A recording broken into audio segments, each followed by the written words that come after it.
Alright, this is an isolated location. There's absolutely positively no way I could hurt anyone if I were to practice making a rainbow, Aurora Borealis.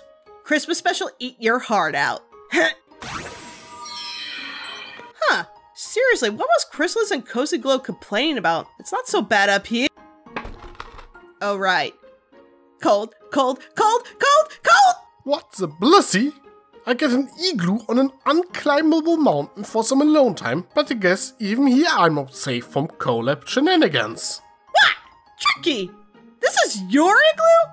What are you even doing here? I think the better question is, what are you doing here? I was trying to make a rainbow aurora borealis. Yeah, that. Aurora Borealis. At this time of the year, in this part of the country, right outside my igloo. Yes.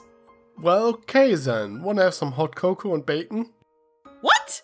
Hot cocoa? No thanks. Just gonna go. Oh. Ow! Well, since you're staying for a while anyway, we might as well do a review. Fine. You better have marshmallows. Are you a cannibal? You son of a—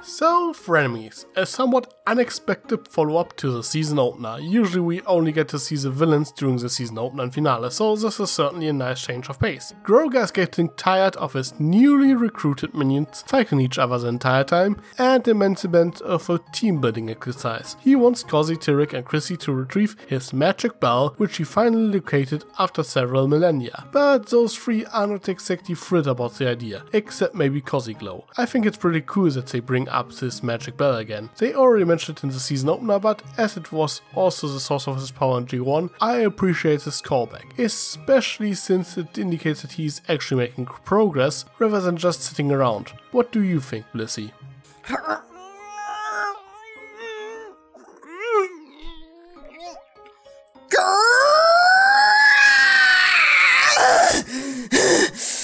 Why did it have to be this episode?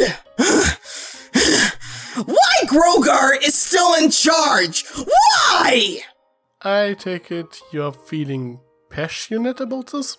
Can it, feline? Look, I am a huge and respectful G1 brony, and I do like that the character development for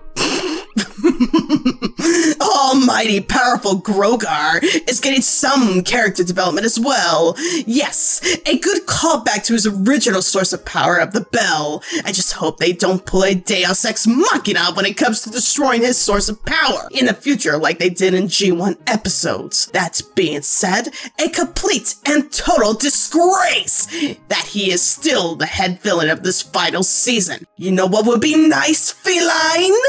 I'm a fox, a vulpes, that's a canine sub. Shut it! I think what would be nice is if they bring back more touched-on characters like Tyrek's brother Scorpan. Why not have him be the head villain the entire time? A sort of shock for G1 bronies, as well as an oh snap to Tyrek. Maybe having sibling rivalry since they were separated for so long, that Scorpan takes a role of a more commanding dominance to the point that Tyrek sees the error of his ways and tries to stop some horrible plot from happening with the help of Cozy Glow and Chrysalis. And there go, that knocking their characters down a peg. Plus, it wouldn't feel like a waste considering Season 4 talked about Scorpan and only made hints about him in previous episodes, but never talked about him again. Why Grogar? He is nothing more than a pathetic excuse of a G1 villain yanked out of the bucket. The witches had way better head villainous moves. The Smooths would have made a more threatening villain, but no. Let's pick the random Ram from G1 that never shows up again after his special 4-parter.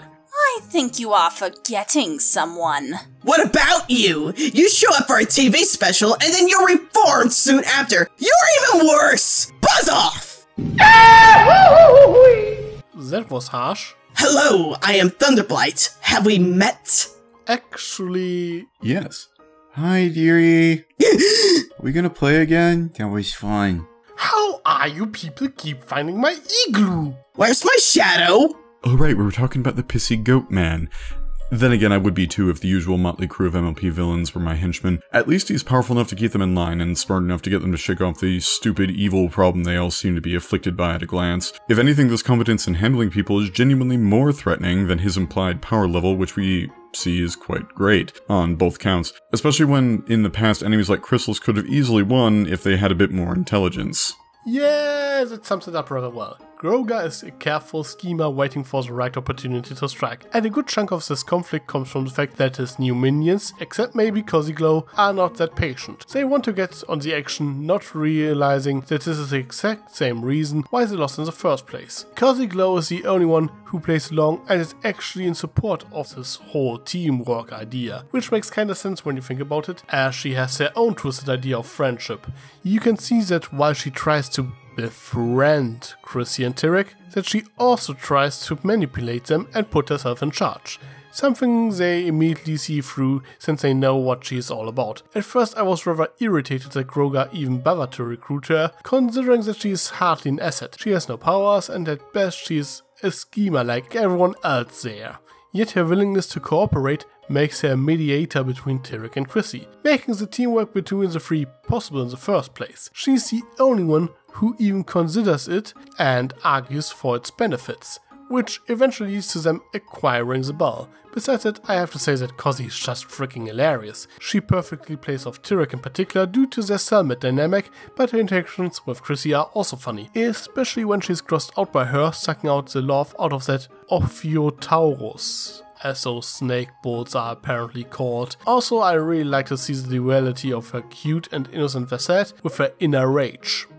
This is not the real me! I'm cute and lovable! While she's more of a comic relief annoyance in many of her scenes, I do like two rather novel things about her. She's one of the very few pony villains in the show, and she's, on paper, more complex than a random monster of the week who can run in and brute force everything. Like Starlight, it is a nice way of preventing ponies from coming off as a Mary Sue society that didn't do nothing wrong in regards to Equestria's darker side, or just coming off as a Mary Sue society in general. See Twilight's comments about the whole, oh, all the other races know nothing about friendship thing. Seriously, where's my shadow? This is really unnatural. Anyways, well, we've seen the cute and the evil facade before with the villain Miss Dimple from Cats Don't Dance, and she is pleasant, if not a funny villain to love to hate. But it's nice to see she can get as easily childish when her demands are not met up front. But she is a child, so it's to be expected. But a nice flaw to her character that wasn't immediately taken advantage with a redemption arc. Unlike with Chrysalis, who takes a more leadership approach.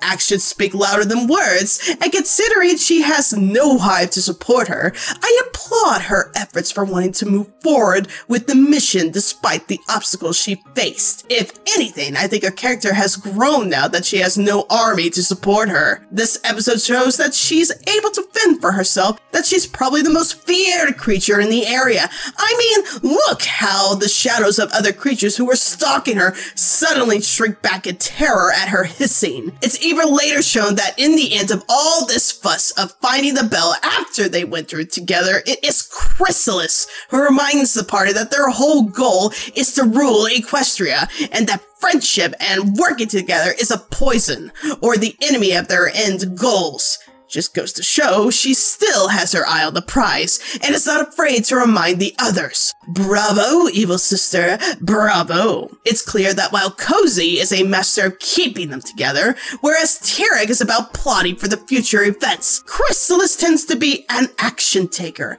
bold face of thinking, which I think is great for the episode to bring in a dynamic on how each of these three villains will work together, maybe even shed light on a future hole in Grogar's plans to fail. And they will fail, kitten. It happens in every My Little Pony show. Kinda like you in Bliss's Blight specials. I didn't fail. I chose to be who I am. Does that mean we get to play again? Stay back! Anyway, what I think was particularly interesting about Chrissy in this episode, besides the fact that she apparently has a sweet tooth and a thing for cupcakes, is that she makes full use of her changing abilities here. So far the show barely scratched the surface of what one can do with the power of shapeshifting. The best we got so far was Thorax transforming into a bear for some extra muscle, but Chrissy makes very creative use of it throughout the episode, switching between various forms to overcome different obstacles. It really highlights how resourceful she actually is. Add to that we actually get to see how she sucks out the love out of that of Yotaurus, which is actually kinda disturbing. She seduces him like a succubus and basically sucks out his life force, but saves something for later. It's actually kinda terrifying, but it is made rather amusing thanks to Cozy's grossed out reaction.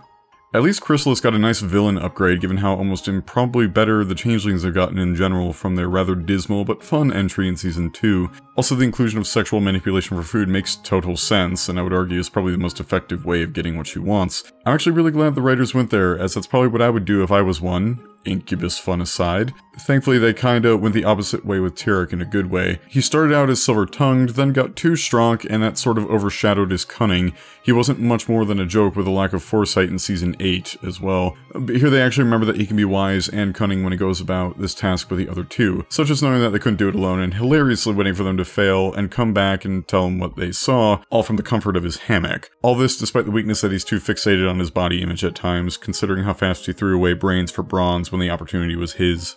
Well, all things considered, Tyrek has been probably my most favorite villain from the start, both G1 and G4 alike. The fact the writers went so far as to bring him up to a more cunning speed and yet still give him a powerful ability to incite terror is welcoming to see, and I'm glad they didn't forget his intelligence this round. What shocks me about his recent development is when he actually is allowed to take Chrissy's powers from her in order to accomplish the task they needed, and then proceeded to give it back to her in the end. If Tyrek had his way, he could have kept her powers, stolen the bell, absorbed magic from Cozy Glow, and may have gone on a rampage stealing more magic from everybody else to get his strength back before retaliating against Grogar. But he didn't. Why is that? My theory is that he knew that he would be outmatched by the Mate 6's abilities after seeing the fail of King Sombra. There's also Discord he had to deal with too, and the fact he's not fully in the know about Grogar's capabilities. It's some food for thought that Tyrek is not a fool, and he did clearly show some hesitation in giving up the power he consumed from Chrissy, but relented and did so. An interesting change in his character, I do say so myself. He's being more cautious, and rightfully so. I certainly enjoyed to see his cunning side again. Some people were apparently turned off by him thinking he's only about muscles now, but this is not quite true. Sure, he is a bit obsessed with his body, but that's just a somewhat funny character tick if you ask me. Despite his appearance, he is probably still the smartest out of the bunch, as he immediately assessed the situation. He doesn't want to work with him, but by getting the intel from Cozy and Chrissy, he might be capable of coming up with a plan. So he is very much using him to further his own goals. Now in the end it was interesting to see that these three villains worked together to achieve their goal and actually enjoyed themselves doing so. You see that they all have a bit of an epiphany, only to notice what is going on and cursing friendship as a spreading disease. It is a pretty funny scene and I like how it actually strengthens their conviction. Moreover, I like that they plan to overthrow Grogar. I'm probably not the only one thinking that demoting Tyrek and Chrissy to minions weakens their characters quite a bit. So seeing that they don't just accept this role is quite a relief. Furthermore, this whole setup gives MLP something that it never really had: intrigue. I want to see how this specific plot thread will evolve. Up until now, I assumed that Grogar will be the big bad of the series, but maybe those three will take his spot instead. As mentioned before, I like that they apparently only just now start to figure out how not to be stupid evil. I mean, come on, even Stalin, Hitler, and Mao thought allies were a good idea. They still lost, but you get the point. I'm curious as to what will become of the bell, or if, and I'm calling it now, everyone else gets their ass beat, and the villains realize that the power of friendship is kinda nice given how they worked with each other and partially have to save the day with some plan. I don't know. Regardless, it was nice for them to remember that they are still scheming, ambitious villains, which makes for a greater threat dynamic since Grogar seems more powerful than all of them, and even alone it still took most of Equestria to stop one of them. Hell, it only took a young school-age filly for the Royal Guard to finally be able to stop a worldwide threat. Eat your heart out, Josh. Firebrand, I'm happy to report that our guards finally arrested a threatening villain. What, really? What was it? A dragon? Queen Chrysalis? A child. What? A very threatening child? Baby steps, dear. Baby steps.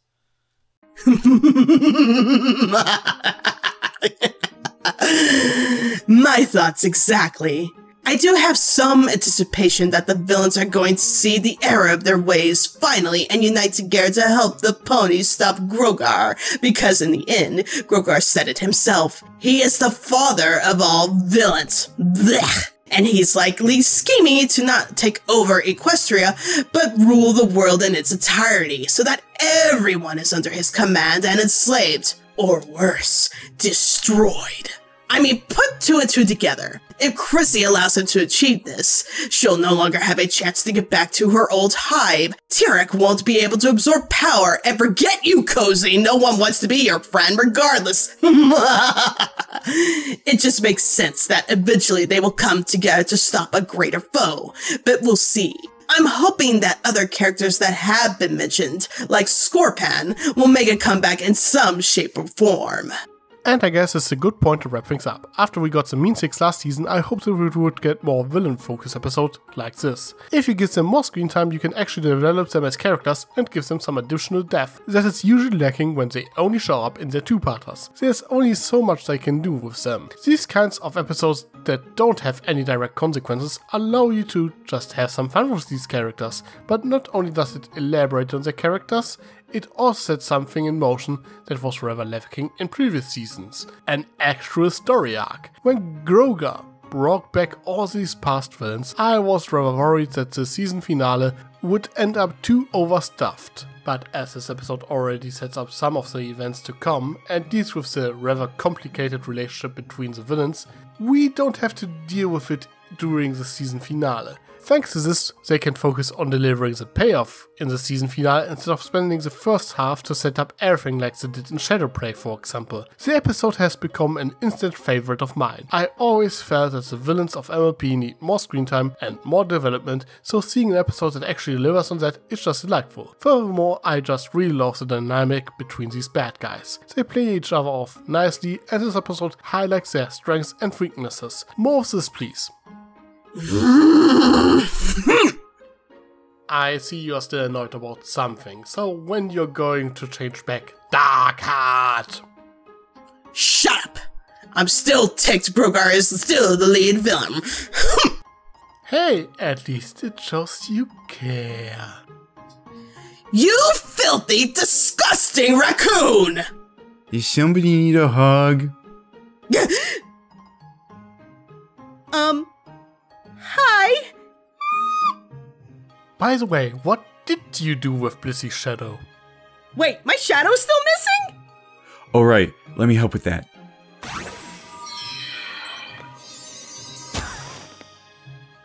You're welcome. What the? This could be better! Sly as a fox, you got me under your spell. But you know I'll never tell that I know you know so well. Sometimes you can be too smart for you're a